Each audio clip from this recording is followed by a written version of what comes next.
Hey y'all, as most of you know, this is David with Beagles on Fire. I just wanted to give a little introduction to what you're about to watch. I hope that you will watch the whole thing. I think you'll be touched and blessed by what you see, and I hope that it will be something that maybe you'll want to get involved in through prayer, encouragement, if you feel led to support it. I'm not one that goes around trying to browbeat people about money, but I do want to encourage you to really give this a listen. A lot of us that are Beaglers, we try to get involved in charitable things, and you never know if you give a lot of money to something and you go by later and see that it's a 5-story building and everybody's on a big salary and most of your money goes to that. That's the problem with a lot of charities. They're basically funding big buildings and big salaries for people that are running the charities. What you're about to witness is not that way. This is something that is used. I personally was there. We were in Guam, on the island of Guam, less than a month ago, and most of you know the history, but I'll give it to you briefly. My parents were missionaries to the island of Guam when I was a kid, 11 to 14 years old, 75 to 78, and we went back for the 50th anniversary last month, and it was very much a blessing. My wife and I had the good fortune of going there in 24 and saw this place. And I didn't get everything I needed to present this to the audience that I have, so I wanted to do that this time. So I did an interview with the people who started this and worked there. And I think you'll be touched by the story about how it was started and just what it does. So if you would, just give this whole thing a listen. And feel free to reach out to me. I can vouch for all of this being something that's not phony. Money is not used for anything other than what they say. And I support this myself and plan to get even more involved. And I hope that you will consider being involved in this. But just take a listen as you hear about Harvest House. Hey y'all, it's David with Beagles on Fire. Very special time here. I'm over on the island of Guam. And my parents were missionaries over here from 1975 to 1978. We didn't have anywhere near this big of a campus. Back over that way, kind of straight over this palm tree, short of those telephone poles out there, was where the building was, and it has been destroyed by a typhoon several years ago. Since then, that was the half acre, and since then, a lot of property's been bought. This over here on this side of the road where we're actually standing was nothing but what they call boonies. Back home, we would call it jungle, or we would call it woods. You couldn't walk over here, but now it's been a lot of things put here. There's main auditorium over there. This is a family life center, but I'm not here to talk about all that stuff. What I was here to talk about was this building right here, playground, and the other building right here. Y'all, this is known as Harvest House. It's a very special ministry that was started, and they help foster kids. We'll get a bunch of answers on exactly what's going on and all that, but I wanted to show you the outside. So this is the training center, and we'll walk in here and we will get an interview and find out exactly what all is going on here. So let's talk to these fine folks and see what all is going on here. All right, we're here inside the Harvest House, and this is the training center, they call it. And so I wanted to introduce you to a couple of people that are very instrumental in kind of the backbone of the ministry that goes on here. So this is Bethany and Kayla. Thanks. And so I'm going to let them do most of the talking. Just wanted to ask them a few questions that I know you want to know if you're interested in giving, praying. There's all kind of ways to support this, but you need to know what you're supporting and how it all came about. And when my mother, who's here, Ann, when her and my father, Bruce, came here in 75, all our family came here, we had no idea that this would be something that would come about later on here 50 years later. And so we're blessed to be a part of it, and it's really touched my heart to see this ministry, because this ministry stretches to everything. No matter what any of your background is, this ministry right here stretches to a lot of people. And it's actually, in my opinion, a part of what Christ would have the church do, go out and help those that are less fortunate in a lot of situations. So if you would, just tell us what What is Harvest House? Wow, so Harvest House is a ministry to the foster children on Guam. Our mission statement is to help children and teens on Guam develop a heart for God by providing a safe haven for them to grow physically, socially, mentally, and spiritually. And to round it up, we just felt it's a safe place for foster children to come and start the healing process so that they can have physical goods given to them. And through the physical goods, we're also adding that spiritual encouragement, that emotional support, and just really walking them through their whole foster care journey from that very first day of crisis that happens all the way until they're reunited with birth families or they're adopted into permanent families. And so it's just been an incredible story from the very beginning of how God has orchestrated it, but every day is just a beautiful testament of what God is doing here. So when did this actually start? So that's a really cool story. 17 years ago, my husband and I became foster parents on this island. And it came from even a story before that. I almost lost my life giving birth here on Guam. And through that hardship, God closed the door for our family to have any more children. And he gave me the verse John 10:10. He has come to give us life and to give us life more abundantly. And I knew that closing that door, he was saying, don't worry, I've got so much more planned for you. I know you want to be a mother to many children. I know orphan work has always been on your heart. There's going to be a way. And I just knew it. And so I knew that abundant life was not just eternity, looking forward to eternity, but it was abundant life on this earth. For me to live as Christ. And so 3 years later, after that tragedy, I was able to live, and we became foster parents. And our very first phone call with Child Protective Services, a government agency on Guam that removes children from their victims of abuse, abandonment, and neglect, called Josh and I, my husband, and said, we have a 3-month-old baby boy who was a victim of shaken baby syndrome. So at the hands of physical violence, his life was completely altered. He was shaken so severely that he had cortical blindness, blood hemorrhaging to the brain, completely changed his life physically and mentally. And honestly, the doctor said he would never walk or talk, and this little guy really has no value. Like, good luck trying to find a family that will care for him because he has nothing to offer. And I do remember getting the phone call from CPS, and I remember thinking, that's not what we signed up for. And that was a bigger yes than what I was expecting. And my husband said, you know what, if we're going to eliminate all those expectations that you have, and the reason why we're going to foster is to help another family on Guam. And it really goes back to the 2 greatest commandments in the Bible: love God with all your heart, soul, and mind, love others as yourself. And this was our neighbor that they were calling us to love. And he just made it very, very easy for us to say yes to this little boy. And I said, okay, I'm all in. If you're all in, a husband for a disabled child, then I'm all in. And we said yes to little Devin, and this is his little picture. He has made a track already, and he will tell you he's the face to Harvest House. And he loves sharing his story. He's written his salvation story in this track. We give it out to every foster child that we serve today. And really just out of his life, he's 18 now, and he's adopted in our family. But God has changed his life and written his story. And Jesus changes everything. That's what his track is about.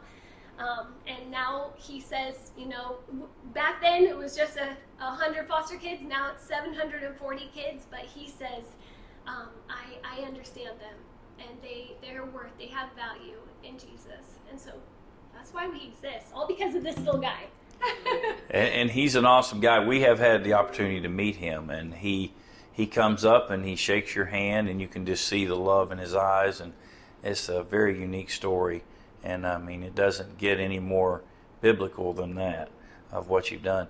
And so it started off with that one, and when did you, was the ministry out of your house from that point? So honestly, we started taking in more phone calls and more phone calls from the government that said we need more kids. And every time we received another child, I would go asking all my neighbors for help, all the church friends. I was like, please come help. Every time, Pastor Marty Heron was a pastor at the time, he would come and pray over every time we received another child. It was awesome. And so I realized, where's the church? Where's the church in this? Because I am thankfully plugged into an awesome church, and they're coming to my aid, giving me food and clothes to clothe my children. And what about the other families on Guam? The shelters, the licensed families, the relatives that are taking in these kids? Is anybody helping them? And there was nothing. There was no support, no services, nothing. And so we just started taking in stuff in our carport and started giving it out to other foster families in need. They knew if we needed it, somebody else might need it. And then it grew into the church allowed us to have a closet. In the back of the closet, we started helping families through there. And then somebody donated a container to us. We filled up the container with goods, and we started giving out physical goods. And we just realized offering physical goods reaches a heart. It really does.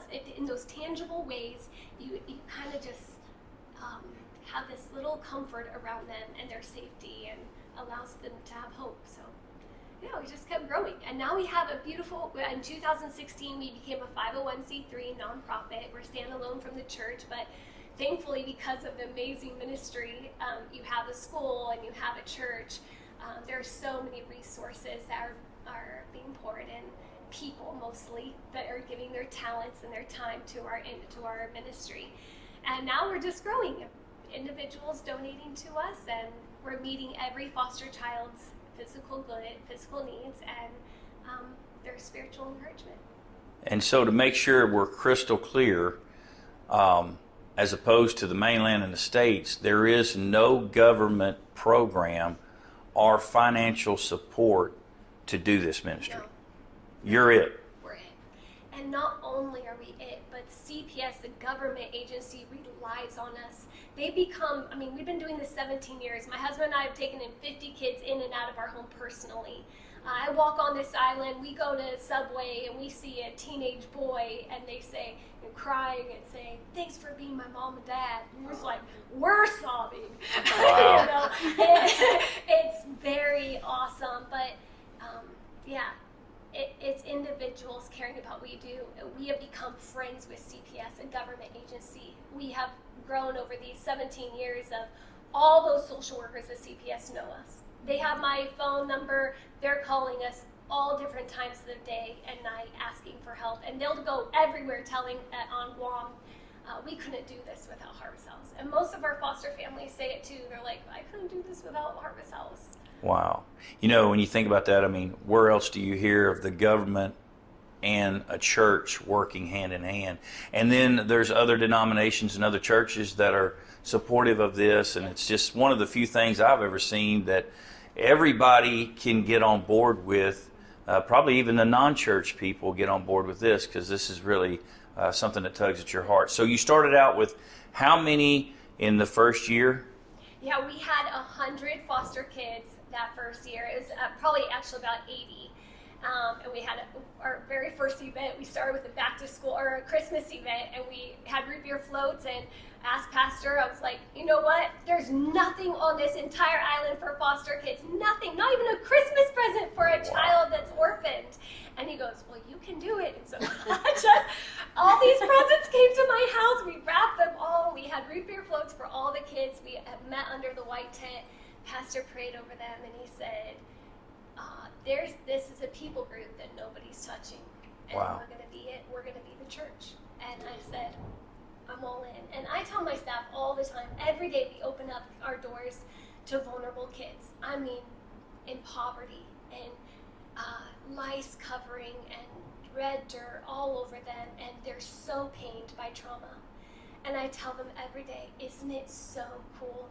We get to be the church. Our doors are open every day, and they get to come in. It's just the coolest thing to be the first place of hope for them. That's unique. It kind of reminds me of, in a totally different light, but a very similar principle. I was a firefighter for about 14 years, and you have things that you do every day, but you drop everything when that bell goes off. It's 911, and you never know when you go in to the fire station, whether you're going to go on a shooting, a stabbing, a heart attack, a bad car wreck, or a really bad fire, and any minute you're called, you just have to jump into action. That's very similar to what y'all do exactly, just with human lives. You never know, 30 minutes from now somebody could show up here and y'all have got to jump into action. That's exactly what we do. Right, exactly. So it's a spiritual and physical emergency for people, and it's great that y'all are here. Imagine a place that had no firefighters. Imagine a place that had no Harvest House on this island. So all the kids, for people who don't know, this island is 8 miles wide, 30 miles long. And what's the population here, would you say? I will let her tell. Sure. Right now, there are about 740 kids is our most recent figuring. And to kind of put that in perspective, that's about 1 in every 72 children on Guam right now is in foster care. And the majority of them are local Chamorro children, about 73% from what we've seen. And just so needy. The families are hurting. A lot of them love their children. It's just they're unable to provide what they would need to thrive and to survive. And so we see children in all kinds of conditions come through. And but within that need, it's so interesting and wonderful to see how God has, as the need has grown. So in 2019, there's about 200 kids, and then now we're at 750 almost. As the need grows, God has raised up people to take up this cause and to champion these children and ultimately the gospel. And I can't keep enough Bibles in stock for this lady to give out. We've had to order them in bulk because she is just, throwing them around, giving people. We have had people get saved in these very seats, from volunteers to families in need. People just turn their lives to Christ and realize how spiritually bankrupt they are and that they need Him, and which is the ultimate goal. And being able to use the physical goods to meet that spiritual need. And you also never know how your yes is going to impact future generations. When Devin was 3, like he is in this picture, I started out helping in foster care just as a neighbor babysitting her children, and then she would get more and more children, and I'd get more and more opportunities to babysit after school. And I cherished being one of her trusted people, that when she'd walk in with all the kids, she's like, "Here, you can hold the baby." I'm like, "Who, me?" She's like, "Don't let anyone else touch it." I'm like, "Okay, my baby, I'm gonna hold it." And but Bethany's yes impacted my life and changed my life. Now I'm a foster parent, but if Bethany hadn't obeyed, who knows how many other countless people wouldn't be foster parents, wouldn't be helping these kids, and what situation they'd be. And I think of Esther when I think of Bethany, of that, for such a time as this, that she has been brought here for such a time as this. And sorry, I wasn't planning to say all that. I just love you so much and what you've done for these islands kids. And every day Bethany is the hands and feet of Jesus, and I'm so grateful that we get to also do that with her. But over 700 kids on Guam in foster care right now, and there are about 50 that are in shelters with no hope of a home, which they're past capacity. There's usually about, how many did you say, like 35 or 40 that they can hold comfortably. And so really, that shelter's so only supposed to hold 20 children max, and it reaches 40 many times. And our big goal at Harvest House is to recruit foster families. We want children in families. Yes. I tell people all the time, my greatest gift tangibly on this earth that I can give a child is the gift of family. Is what family's supposed to look like. Almost every one of them have never experienced that was what family was supposed to look like. They don't know the love of a family. They don't. I mean, they come abused and abandoned. The stories that we have are hard to hear, of being left and abandoned and starved to death, and abused to the point of death. It's very severe. And most of that is probably due to a drug problem is one of the biggest reasons. Right. The meth, the drug abuse on Guam is sadly on the rise. And our families are being destroyed by it. And our children are being neglected by it. So we've shown the need pretty well, and I know there's other things that we do. So basically, what takes place and what's based off what they need. But when they come here, what can they expect when they walk through these doors for the first time? Well, for one, friendly people. And I always tell people, I want Harvest House to be like our foster children are going to go to auntie and uncles and grandma and grandpas, because that's the best place to go, right? And so we're all... Auntie B, Auntie Auntie KK, everyone is Auntie so-and-so. That's just how Guam's culture is. Yeah, So that is Guam culture. We immediately become aunties to them. They come running in and they're filthy. And the coolest thing about Harvest House is that we are about transformation. So a child comes into our house hungry. We immediately feed them. We got nuggets and fries ready, hot for them. They come into our building with very little clothing on. We clothe them. They come into our building, they're thirsty. We give them drink, just like Matthew 25 says. So Great. We're just here to welcome the stranger, welcome them into our home for the day, and we love on them like aunties love on kids. And we play with them. We have a beautiful playground. The kids go running and play, and there's just transformation. They come in without any hope. I had a little girl come in the other day, right from the abuse situation. She goes, "Ma'am, may I please use your restroom?" And I said, "Sure." She's 8 years old. She walks in there, and you know she's just crying. She comes out wiping her tears, and she, and then by the end, she has a little brother that she's been raising. Just so hard. But by the end, they were laughing and playing and having a good time. You could tell the healing had started to begin. And then from that point, once you've got them some clothes and stuff, then they go to a foster family? Yeah, so sometimes we take them home because we're licensed families, but sometimes they're going to go to a shelter. Sometimes they're going to go to a licensed family or a relative. We really want our children to go to a family, so we're recruiting families as well. And then we help them throughout the whole time. So every single month they can come shopping with us. And when they shop, they get to play and they get treats with us. And again, we're going to Auntie's house. And then we have amazing events that we host. She's the event coordinator. We throw huge events for the entire foster community, which is a huge carnival. If you have ever thrown a big event, you know how much detail goes into that, and hundreds of volunteers.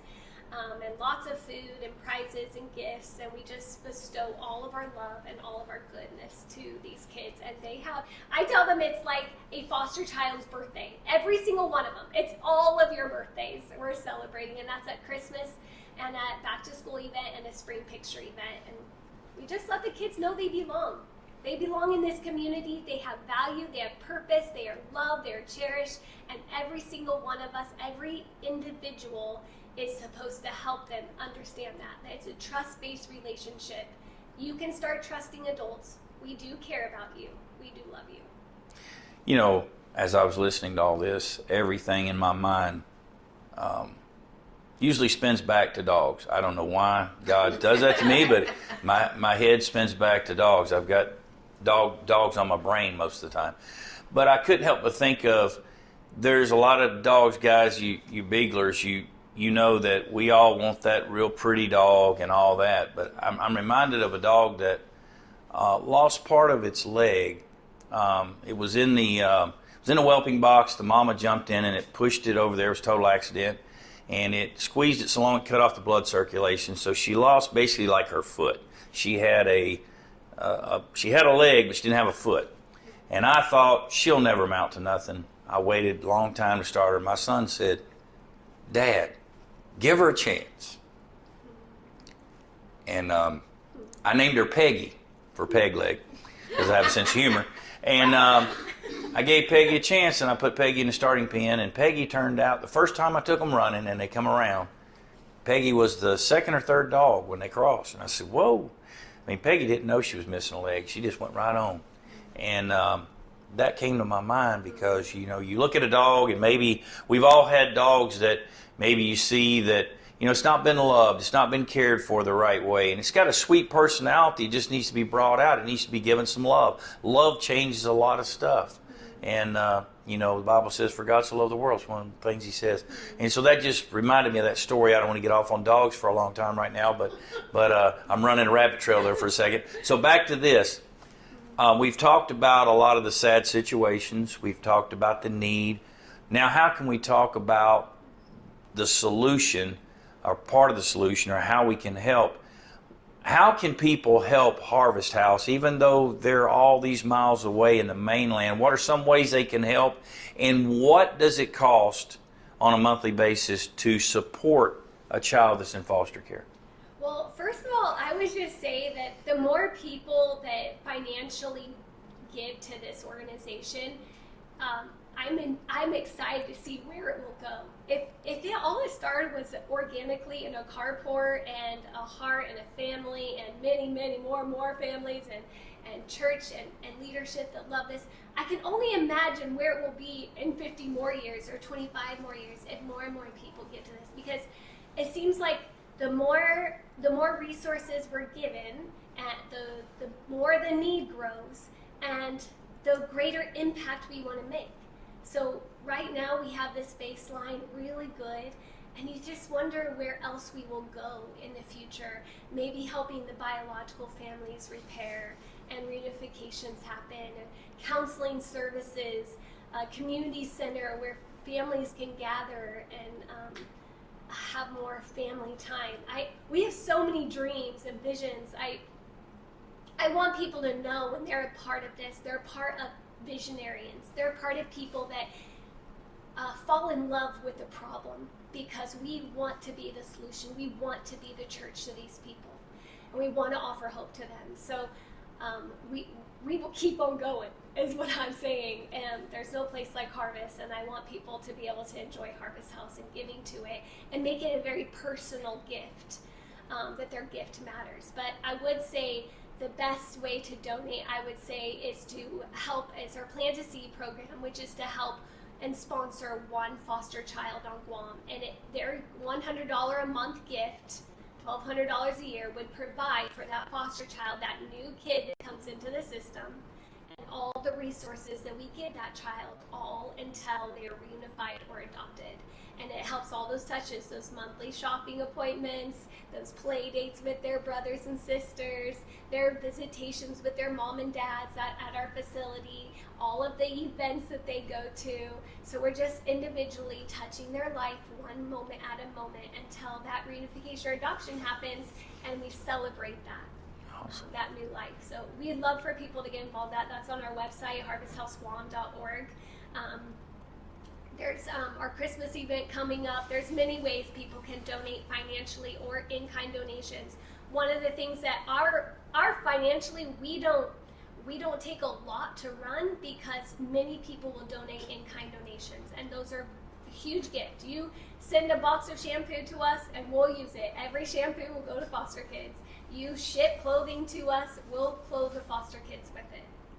But from what you said before when we weren't on camera, I think shipping over here costs a lot. And so, and y'all have some contacts with some businesses that really believe in this ministry.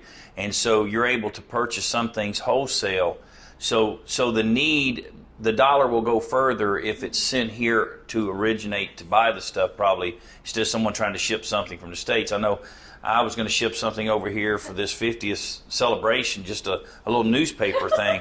And I went to UPS and they said, that'll be, and I said, no, it won't be for me. So I went to the post office and shipped it. But it was crazy how it was going to be. So if you send the money, and I'll tell you this, the money that's sent here, I know a lot of religious organizations take in money, and it's always money, and you find out that the preachers living in a 12,000 square foot house and driving a big fancy car, and you find out that staff's making all this money.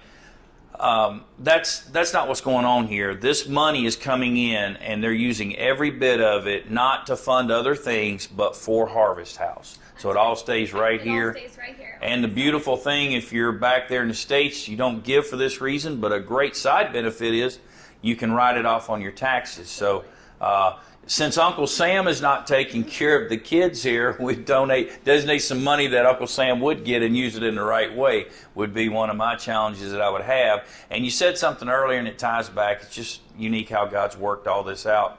When my father came here in 1975, just a Kentucky hillbilly farmer, start this, God did everything. But he had a saying, there's no place like this place. And that's what you said a while ago. And there really is no place like this place for the kids on the island to be able to come here. And it's just a unique situation. And I'm just making sure that I have tried to ask you all the questions that the people that are watching this are going to want to know. But basically, you said $100 a month will support one kid. So Beaglers, if 12 of you got together and just pitched in $100, you would support one kid. It makes a big difference over here, and it's transforming lives every day. And so it's great to hear this story. Is there anything else that we've missed on this story that we need to know? I mean, you mentioned that you've got things that you're wanting to do in the future as this grows. So the cool part about that is they're not sitting here stagnant like we've reached all we want to reach. They have a goal to go further and further, and no telling where this will be in years to come. But a lot of it is made possible by donations. You have local businesses that get behind this too, and so it's just they need more funds to be able to do more. Thank y'all. Thank you so much for having us and letting us share it. You know, we're just a teeny tiny speck in the ocean, but I do think we're making big waves, and I think a lot of children are impacted and families are impacted by what we do every day. So we're so thankful that you would spread the message for us. Glad to do it. Wow, that was a lot of information. When we come out that building, we're here at the playground, and this playground is built specifically to help out with the foster kids and that sort of thing. They've got one back behind this other building, which is the main hub of what all takes place when someone first comes here. And so I want you to see what goes on behind those doors. So this is the resource center, and very, very neat place where kids first come in that have these needs. And so it's easier for you just to see it than for me to explain it all.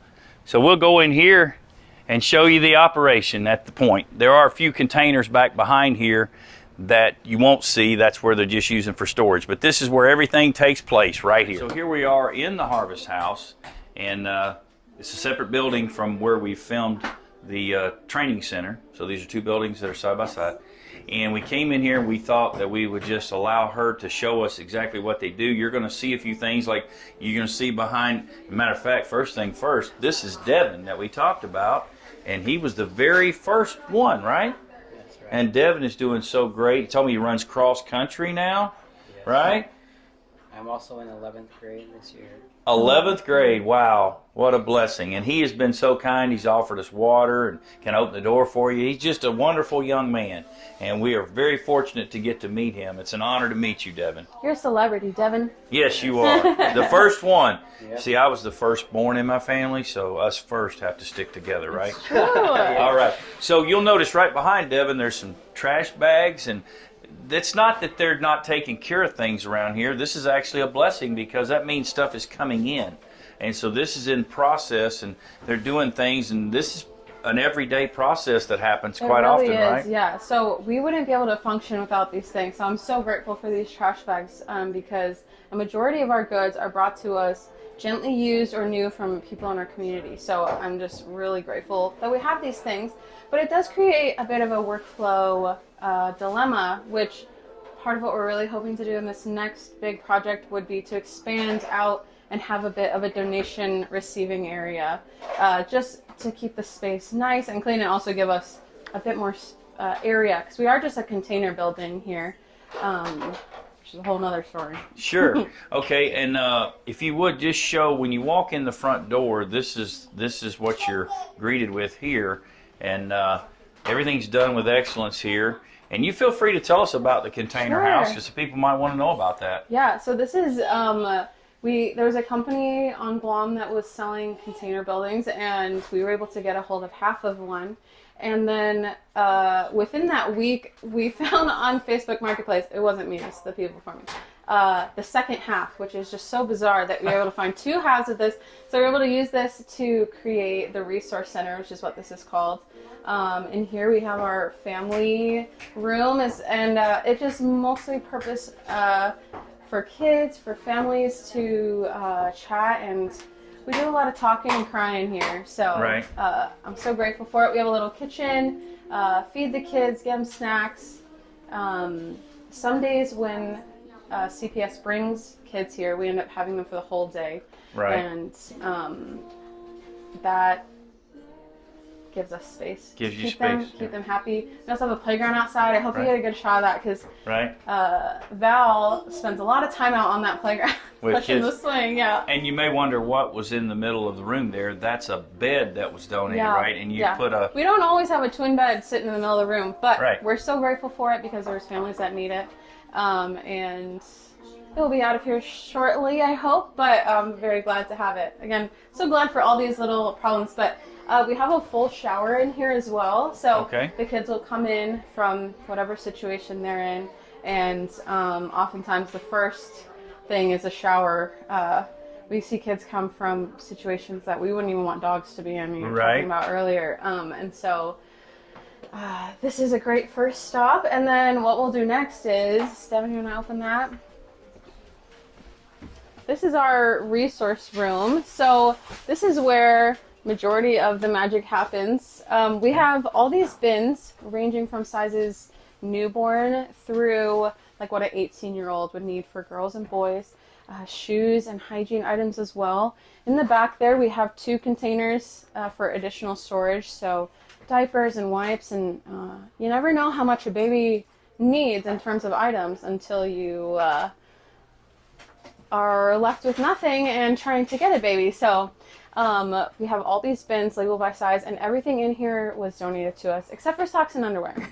Right. We do buy that new. Brand new, always. Yes, and we often will put out a little SOS to our followers and say, hey, we really need this size, or we need this thing, and then we'll have it come in droves. Like last week I put something out about we were out of boys extra large clothes. We put something out on Facebook, and the next day the bins were full and maybe overflowing, and so we're just so grateful for that. So these bags will come in, we'll sort through what we're going to keep and what we're not, wash, fold, dry, put everything away.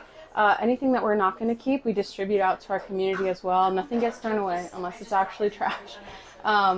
Nothing goes to waste. If it's something that we can't immediately use, let's say it has a little hole or a little stain, it's not bad by any means. We'll give it out to different community members. They'll come and take it, a bag at a time, and give out to their family. A lot of them live, like 20 people to one house, and so there's need there as well. Kind of an adjacent ministry we've been able to start and facilitate, but this is the heart of it.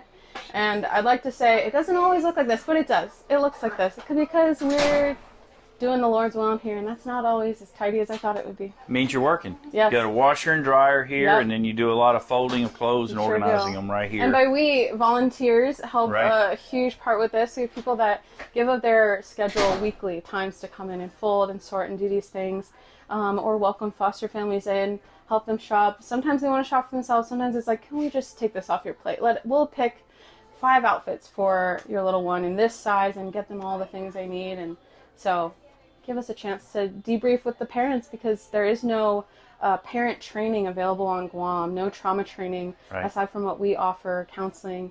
We also have a Bible study for foster moms that we're doing right now, dealing with anxiety, which is a very relevant topic, unfortunately, for what we face. And so it's really neat to be able to have people that help with all the hands-on stuff, and then kind of give us some time to help with the counseling and chatting side of it, because it's a lot. And your sign says that these are your hours, Correct. but That means nothing. No. like a firefighter, you're always on call. It's true, yes. And the CPS does try to be as considerate as they can, and we really appreciate that, of working within those hours. But if we get a call, in the evening or whatever, we have some of our staff, our ladies here, will mobilize, and they live on campus or close by, and they'll get here and help with those things. And Bethany and I are, as a hazard of the job, always liable to take a kid or two home at the end of the day, especially if we're going to be seeing them again the next day. Sometimes for me it just makes more sense. All right, just come over, have a sleepover, we'll take you in to our house the next day. And what that does is give the social workers time to actually do their job, because otherwise they're faced with having to babysit the child all day and try and find a place for them to go, and that's just too much for one person to have to do. So no child is ever turned away because somebody's not here to take No, care sir. of it. Nope. And then there's some other things that you also do besides this clothing. If they're in school, you provide backpacks. Is that true? Yes. So one of our biggest things, it's the Christmas event and the back to school event are rivaling for busyness and quantity of things that we get.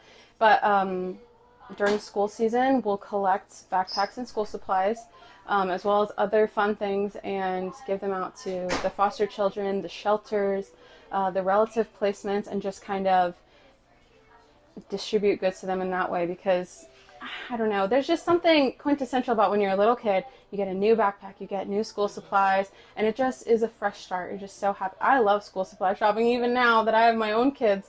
And so letting them have that experience, letting them feel normal. They're not getting something grubby to take to school. They're getting something cool and something that they like. So this past back to school season, we distributed over 700 backpacks. Wow. And that was huge for us because we are just a little, you've seen the full capacity of our space. We're just a little organization. We have another storage container, and Guam's people and donors from across the world just really come out of the woodwork to facilitate this for us. And I get really excited about the events because this is my area, but just who doesn't want to throw a giant party? And we had over 1,000 people out this last one. And Christmas will probably be even bigger because, we want to invite the social workers. There's 700 kids, but there's their families too. And, we don't turn people away. I'm guilty of that. I'm like, yeah, come on in. Everybody come on in.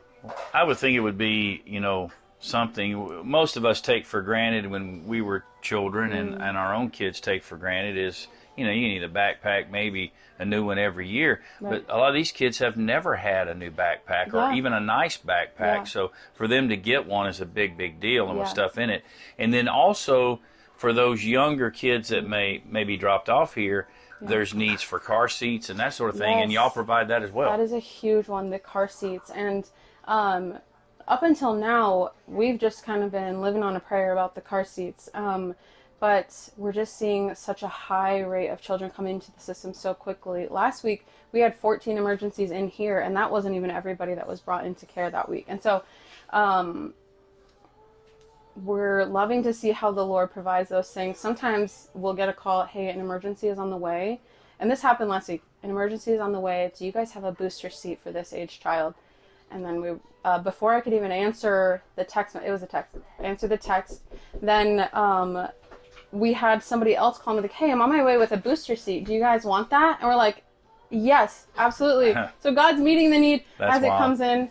And so we try not to ever say no, because we know that God's going to take care of it, and we see it all the time.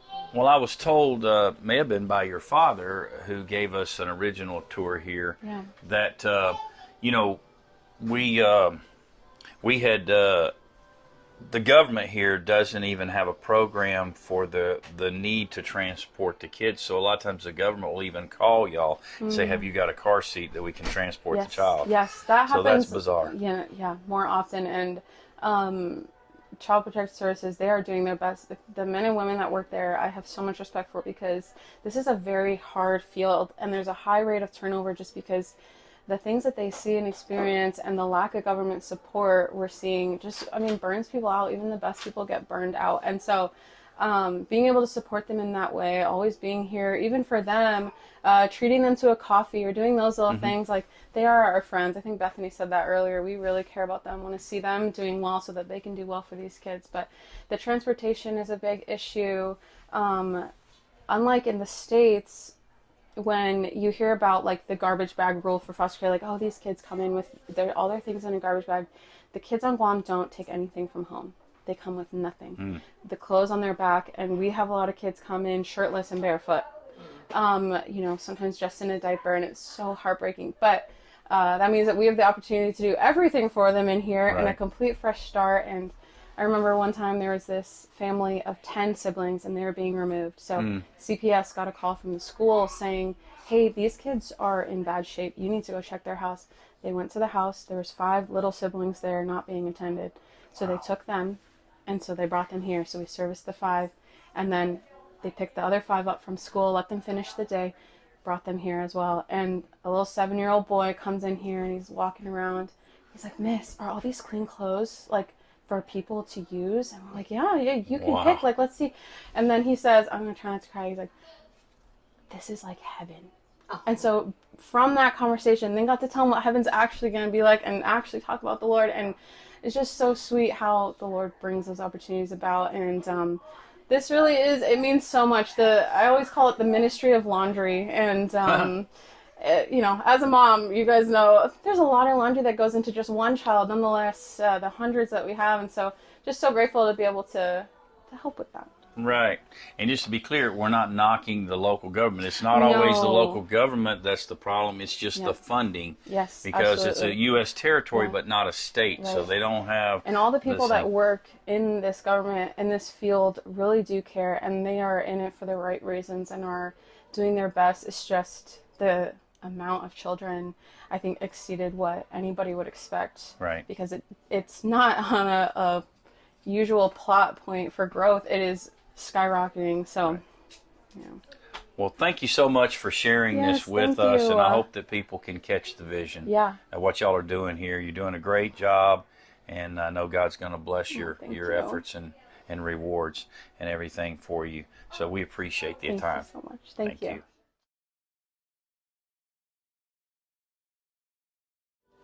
Devin, back where I live, we have beagles that are rabbit dogs. And so we let them out and they run around. And I'm going to teach you how you call a rabbit dog, okay? You want to learn how to do that?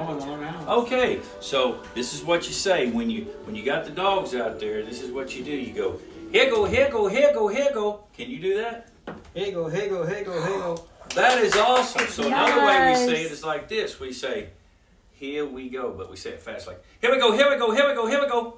Here we go, here we go, here we go, here we go. That is awesome. Now, one more thing I'm going to teach you. When we see a rabbit and we're trying to put the dogs on it because they're trying to find it, but we see it, then this is what we do. This one's a little harder, but I know you can do it. You ready? Here you go. This is how you do it. You go, rabbit, rabbit, rabbit, rabbit, yo, yo, yo, yo, rabbit, rabbit, rabbit, rabbit, rabbit. That is awesome. I tell you what I think I'm going to have to do. I think I'm going to have to bring you back to help me train dogs. I bet they won't let you go because you're too valuable here. Thank you, Devin. That was awesome.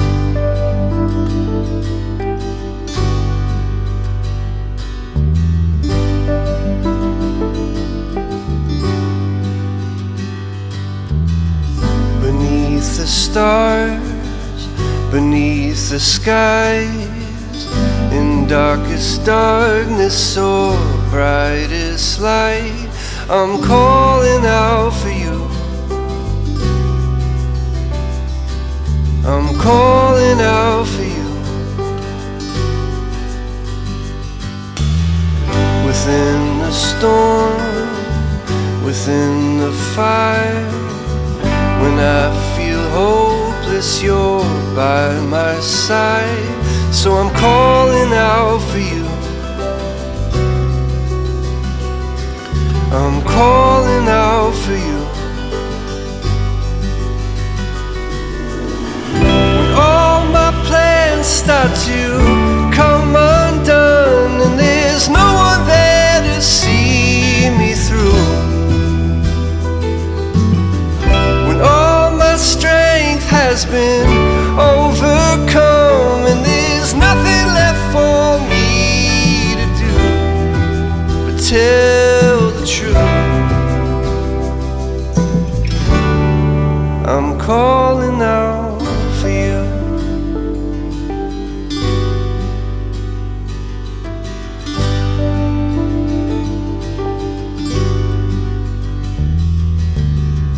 When I am strong, when I am weak, if I feel forgotten, you remind remember me, I'm calling out for you. I'm calling out for you.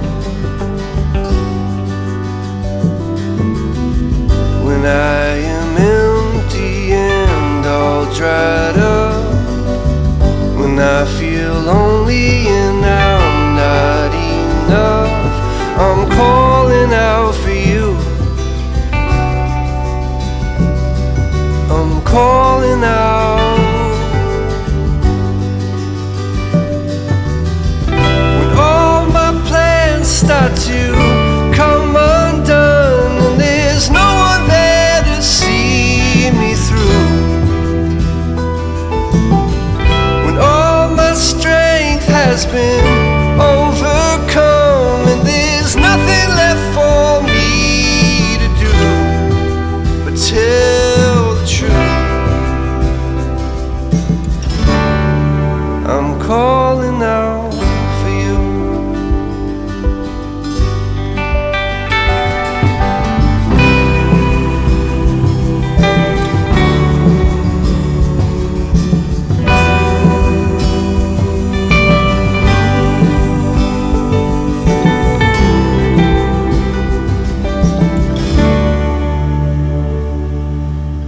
Throughout the day, throughout the years, in all my sorrow and in all my fears, I'm calling out for you.